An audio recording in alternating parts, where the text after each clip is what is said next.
Shh, we must be discreet. Timothy, they're coming. Speed brief, 'tis the 17th day of September, 1787. The men returning are delegates to the Constitutional Convention here in Philadelphia. 11 years ago, some of these same men in the same room signed the Declaration of Independence. The war that followed won a country. Now they hope to ensure that same country survives.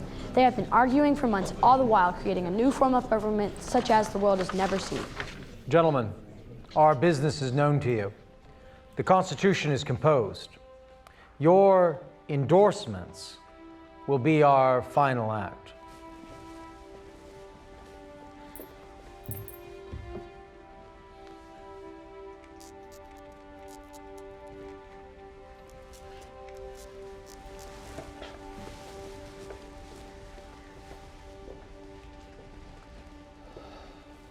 While we have addressed numerous flaws in the Articles of Confederation, which have governed our separate states these 6 years, the powers granted to Congress by this new government are dangerous, gentlemen. I urge you to submit the draft to the states for their consideration and suggestions before we sign the final document. Mr. Randolph, I must disagree, sir. Hardly surprising. This Constitution has been formed without the knowledge or idea of the people. We have given every attention to the concerns of the people, sir. But with so many opinions to be weighed, compromise is our only solution. Where is this compromise? Sir? Wherein are the rights of the individual enumerated, sir? The individual states, Mr. Mason, guarantee the rights of their citizens. The states, Mr. Madison? Sir, we have chosen to defer. To put off. To defer. To ignore. To defer any further changes to the Constitution until... For 20 years? That is a separate issue, sir. Correct, sir. An issue that has been put off and ignored. The slave trade is an abomination, and each of you knows this. We, the people, have an opportunity to put an end to this despicable trade in human beings. A necessary first step in abolishing slavery throughout the land. Mr. Martin, were such a measure to be incorporated into the Constitution, it would guarantee its rejection. Guarantee its rejection? You cannot predict the future, sir. None of us can. Which is why we should seek the recommendation of the states, as Mr. Randolph suggests. A second convention is needed if we are to tie our futures to this Constitution. The Constitution, gentlemen, as it stands, is doomed to failure. More fortune-telling, Mr. Randolph?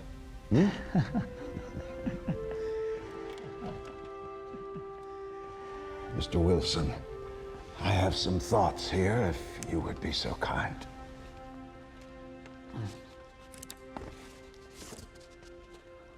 Gentlemen, I confess there are parts of this Constitution that I do not at present approve, but I cannot be sure that I shall never approve them. Given time... Oh, Mr. Wilson, I will get to the point.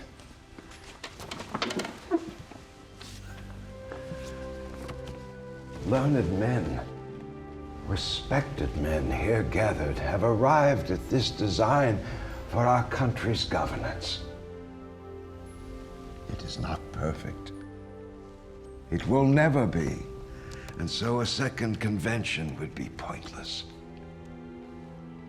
We have done our best.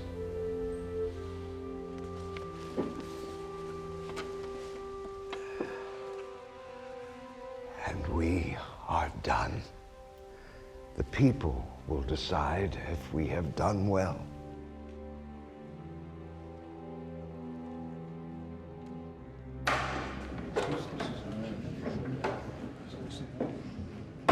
Tis not unanimous. At least one delegate from each state present signed. So it looks unanimous, but tis not. Did you think it would be? After their long months of secrecy, it would serve them well to be united when presenting the Constitution to the Confederation Congress. Is the Constitution a secret? A secret about to be told. You see, Congress instructed the delegates to review and suggest repairs to the Articles of Confederation. The Articles have governed these 13 states for the past 6 years. So the delegates decided that the Articles were broken beyond repair? Some thought a new form of government was needed. And without telling anyone, they have created it. The Constitution is a government? The Constitution is the framework for the government. It is the law the government must follow.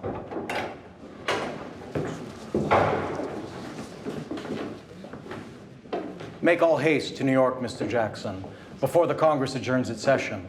Show them what we've accomplished and encourage them to immediate acceptance. I will, sir. It is out of our hands now, General Washington. Yes, Dr. Franklin. The Constitution is before the judgment seat. With the approval of Congress, it will go directly to the states. Yes, the states. And they must agree. 'Tis true. There must be agreement amongst the states, but it does not have to be unanimous. The new Constitution recognizes that even wise men can disagree. To secure the ratification, the United States must vote yes to the Constitution, but it will only take 5 states voting no to defeat it. Who do you think will win, Timothy? We shall see.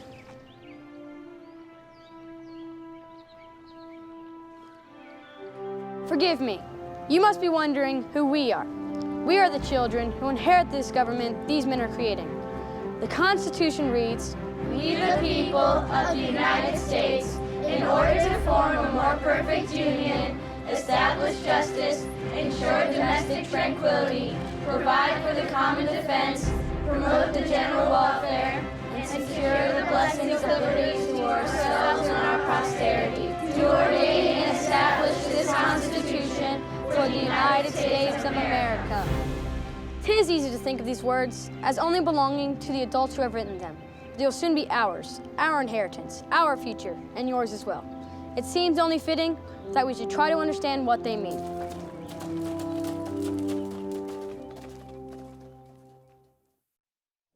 Mr. McCalman, the Speaker of the Pennsylvania Assembly desires you attend the session immediately to vote on setting the time and place to consider the proposed Constitution. They may vote without us. We don't mind. Sir, the rules of the House are clear. A vote may not be taken without a quorum. In this case, sirs, 46 members must be present to make a quorum. However, only 44 are in attendance. I need no instructions regarding quorum, sir. Inform Mr. Speaker that we decline to attend.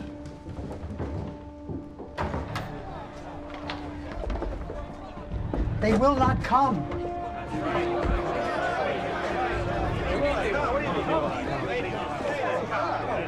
These men have deserted their duty to their country. We cannot allow it.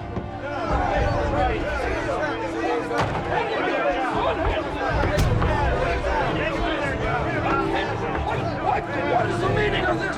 Let us go! Thank you, General. Things are off to a bad start here in Pennsylvania. This morning, a letter came in from Congress encouraging states to call for elections and schedule conventions to ratify the new Constitution. But as you can see, some Pennsylvanians don't think it's a good idea. Colonel Mifflin. I'm here. Mr. Fitzsimmons. Aye. Mr. Clymer. Present. Mr. Robinson.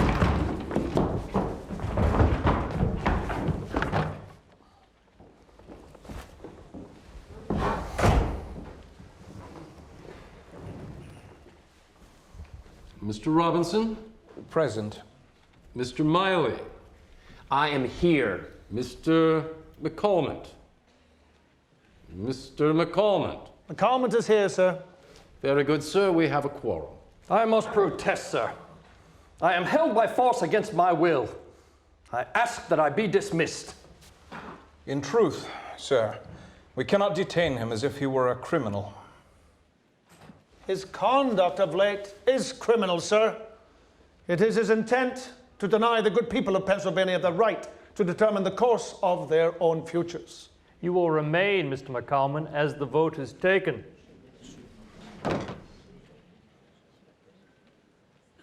Mr. Clark? Resolved, elected delegates will meet on the third Tuesday in November to vote upon the matter of the proposed Constitution. Those in favor say aye. Those opposed, nay. Mr. Fitzsimmons. Aye. Mr. Clymer. Aye. The resolution is passed. 44 in favor. Aye. 2 opposed.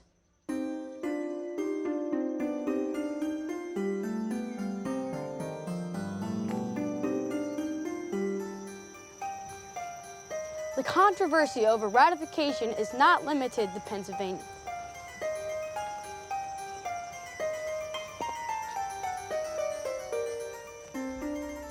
Public opinion is divided between the Federalists, who are eager to see the Constitution ratified, and the Anti-Federalists, whose purpose is to defeat it. Each state must retain the power to govern itself. There is simply too much territory for a central government to oversee. A strong central government will ensure that states are treated equally. Without a Bill of Rights, the government will ignore the rights of the individuals. That's ridiculous. It is in the best interest of government to uphold the rights of the people. Then say so. The Constitution should list the rights of individuals. Saying that some rights are protected implies that other rights are not. But what of the rights of the enslaved? This Constitution does nothing in their favor. Slavery is an abomination, and any country claiming to uphold the rights of man should not allow it. All good men wish to abolish slavery as soon as it can be done safely and without bringing about economic ruin.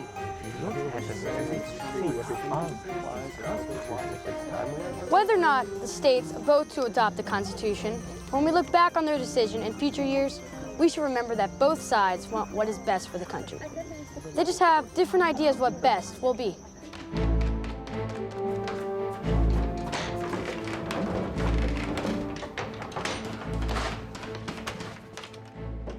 Last week, Delaware was the first state to vote for ratification. Pennsylvania has also voted yes to the Constitution, but not without controversy. Following the vote of 46 to 23 in favor of ratification, the defeated Anti-Federalists have requested that their objections be listed in the official report of the session. The request was refused. So they wrote the Pennsylvania Minority Report, explaining the reasons why they voted against ratification. The report was not for their fellow delegates, or even for Congress. It is for the people of Pennsylvania, whom they serve, and it will be published in the newspaper for everyone to see. We have confined our objections to the great and essential defects of the Constitution, which we have shown to be inconsistent with the liberty and happiness of the people. There are several instances of Indian hostilities having been provoked by the improper conduct of individual states. Southern states ought to be permitted to continue the inhuman traffic of importing slaves into the year 1808. America should be one nation, under one federal government, rather than divide themselves into separate confederacies. Should an oppressive government be the consequence of these changes, posterity will blame those in states which have misused their powers. Never before in the history of mankind has so much information been published with the sole purpose of gaining the public's favor. December of 1787, New Jersey joins Delaware and Pennsylvania in voting yes to the Constitution. In January 1788, Georgia and Connecticut vote for ratification. In Massachusetts, the Constitution has met with strong opposition. Governor John Hancock, absent for most of his session due to illness, comes to the church with the Assembly's meeting to encourage compromise.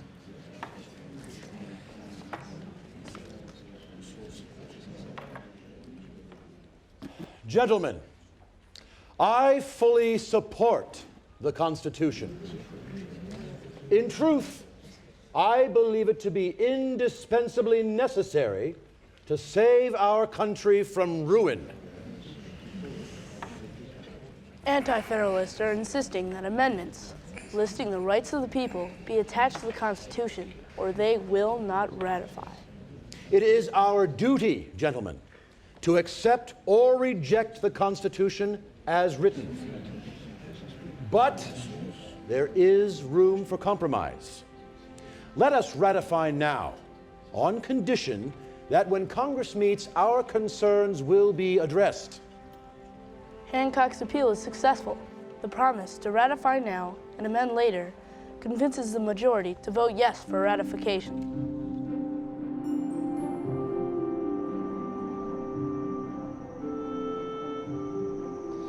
Here in New Hampshire, the Anti-Federalists appear to be a majority, and the Federalists are worried they'll cast their first vote against ratification. If the vote on ratification is called on now, it will certainly be defeated. What more can we do? They refuse to accept the Constitution as it is written. Then we must adjourn. Adjourn? We will suggest that in the interest of the people, we all need time to fully consider our votes, to seek their approval. New Hampshire is postponing their session without voting yay or nay. So far, 6 states have voted yes. Now one is postponed? 3 more states are still needed to ratify. I wonder how it will end.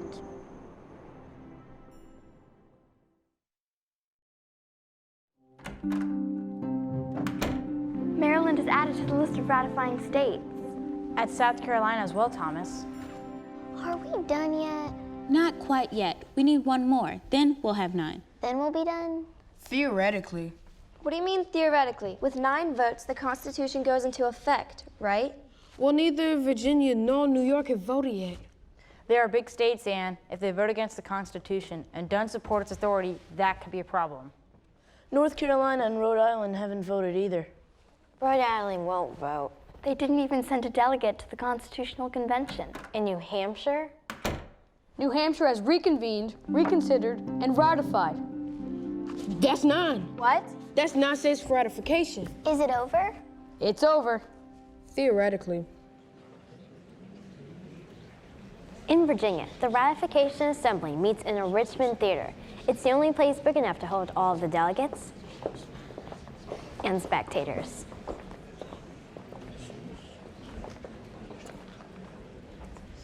The next item. The President shall have power to make treaties if 2/3 of the senators present agree. This is a most dangerous clause. Mathematically, gentlemen, 5 states being a quorum might make a treaty affecting the entire nation. That does not add up, sir. You are supposing that some of the senators might not be present. Which is not unlikely. The more distant states being disadvantaged should the Senate be convened in haste. They would not be able to travel. Gentlemen, our own state legislature regularly convenes and conducts its business as a quorum. With 170 members total, 86 comprise the quorum. And of that, 44 make a majority. 44 members out of a total of 170 are deemed competent to pass the laws that govern us all. How is this different? Gentlemen, I beg you to consider the condition this country will be in if 2/3 of a quorum are making treaties with other nations. Mr. Henry. With all due respect, Mr. Madison, before determining the method of approving a treaty, we would do well to examine the President's authority to enter into treaties that might undermine the rights of the states. Virginia delegates debate throughout the month of June. They ratify on the 26th, agreeing, as did Massachusetts, to make amendments to the Constitution at the first opportunity.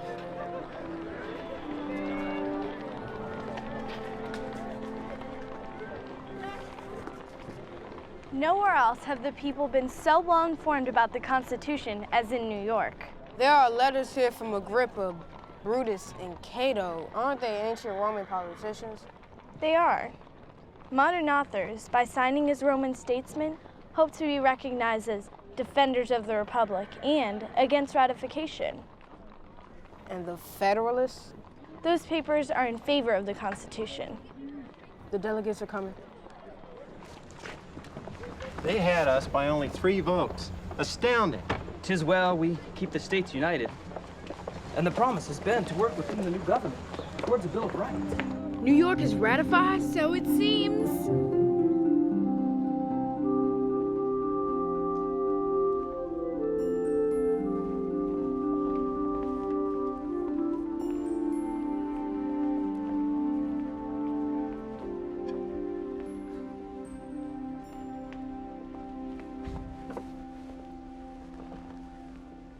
This is where it begins. Will they be here soon? Very soon. Is it perfect now? What's that? Is it perfect now? You said we want a more perfect onion. A more perfect union, Will. So is the union perfect now? No, it's not perfect yet. When will it be? Perfection cannot be achieved. True, but it should always be the goal, for governments as well as for people. No blood has been spilled. She's right. No one has been murdered. The government wasn't working, so the politicians got together and said, this isn't working, let's change it. And they did. Timothy, they are coming.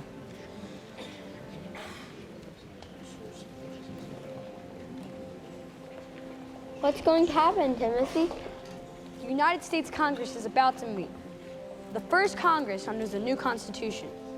Our new government begins here. We must pay attention, for it will soon be up to us to fulfill its promise. It will soon be up to you. This session of the United States Congress is hereby called to order. During the first session of the first Congress under the newly adopted Constitution, James Madison stays true to the ratify now, amend later compromise by introducing the amendments which will become the Bill of Rights. In November 1789, North Carolina votes for ratification. Rhode Island ratifies the following spring. The 13 original states are united. The Constitution they ratified is still in effect today.